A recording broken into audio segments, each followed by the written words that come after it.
Jeremiah 17.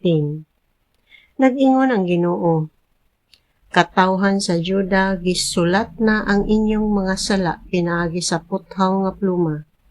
Nahisilsil na kini diha sa inyong mga kasing-kasing pinagi sa diamante o gikulit diha sa mga sungay-sungay sa inyong mga halaran.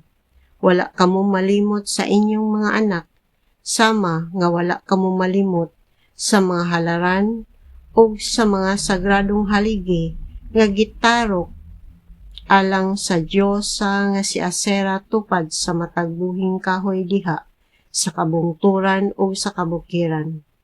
Ipailog ko ang sa inyong mga kaaway ang tanan ninyong mga bahanli o katigayunan tungod sa nagkalain-laing sala nga inyong nabuhat sa tibuok nasod.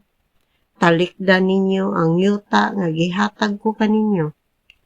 Himuon ko kamong ulipon sa inyong mga kaaway, didto sa nasod nga wala ninyo masinati, kay ang akong kasuko, sama sa kalayo, nga musilaob, hangtod sa hangtod.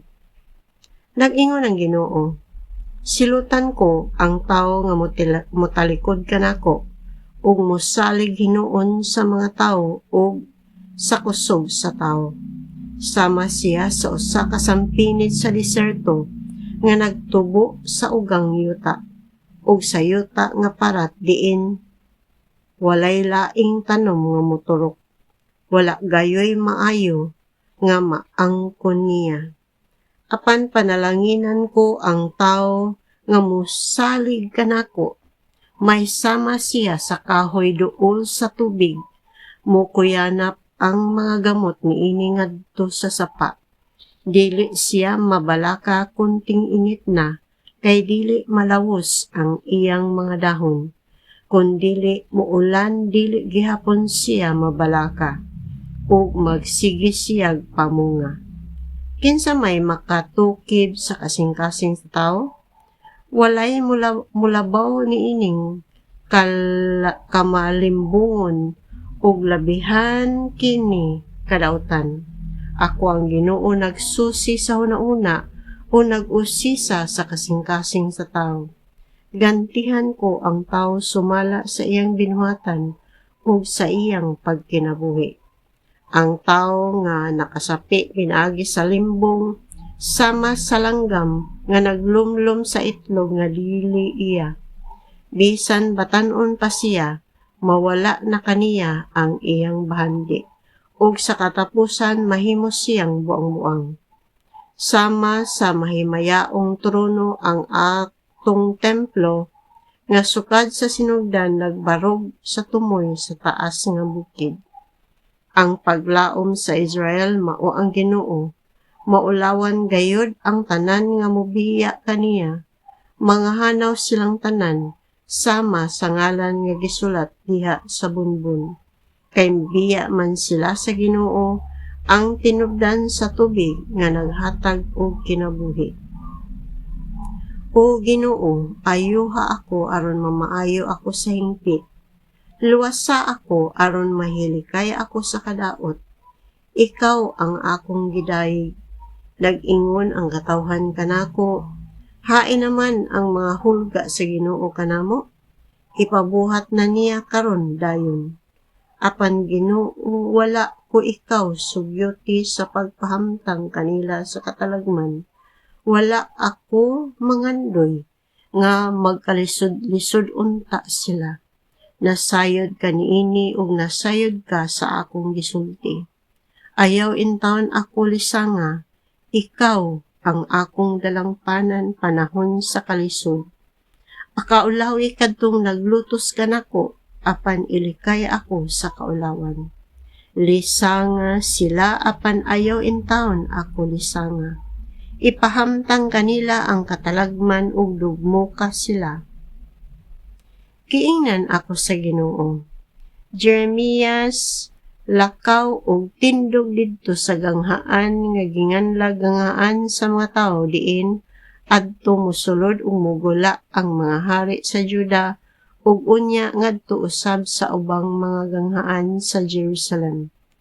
Ingna ang mga hari ug ang katawhan sa Juda, ingon man ang tanang lumulupyo sa Jerusalem ug ang tanang mosulod niining mga ganghaan sa pagpamati sa akong isulti kanila. Ingna sila nga kinahanglan dili sila magdalag bisag unsa sa adlawng ipapahulay kung gimahal nila ang ilang kinabuhi. Kinahanglan nga dili sila magdalag bisag unsa agi sa mga ganghaan sa Jerusalem o magdalag bisag unsa gikan sa ilang mga balay sa adlawng ipapahulay. Kinahanglan dili sila magtrabaho ug tamdo nila nga balaan ang adlawng ipapahulay sumala sa gisugo ko sa ilang katigulangan. Ang ilang katigulangan wala lang magtagad o magpatalinghog kanako, nagmagahi hinuon sila. Miingon ang Ginoo, apan kun kining katawhan maminaw kanako og dili magdala og bisag unsa agi sa mga ganghaan sa syudad sa adlawng ipapahulay unya, ilho nila nga balaan kining adlaw og dili sila magtrabaho bisag unsa niining adlaw, ang ilang mga hari ug mga pangulo mosulod sa ganghaan sa Jerusalem ug makabaton silang harianong gahom sama sa nahuptan ni David.